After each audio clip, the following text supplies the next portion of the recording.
Isa na namang kapanapanabig na yugto ang ating susubaybayan mula sa Batang Lilis, kung saan makikita dito kung papaano pinaplano ng mga kalaban ang pagbagsak ng grupo nila Kidlat.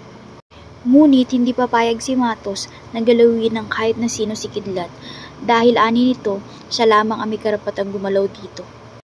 Habang hinahabol ng kalaban ang box ng droga ng mga kaibigan ni Kidlat, ito'y nagkahiwa-hiwalay sa kadahilan ng kailangang umalis ni Kidlat dahil parang nakita niya ang kanyang ina na si Maying.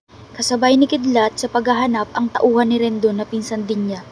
Ito na ang pagkakataon, nakita na nga ni Kidlat ang kanyang ina, ngunit para makasigurado na si Maying nga ito, sinundan niya ang pinsan ni Rendon. Sa kabilang banda, nakahalata ang pinsan ni Rendon at iniligaw niya si Kidlat.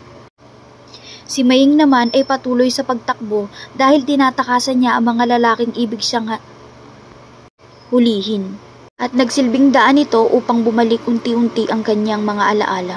Nang oras na makikita na ni Kidlat ang kanyang ina, ito ay gumilid sa likod ng sasakyan, lan ng kanilang di pagkikita. Sa kabilang banda, hindi pa rin tumigil si Kidlat sa paghahanap sa kanyang ina.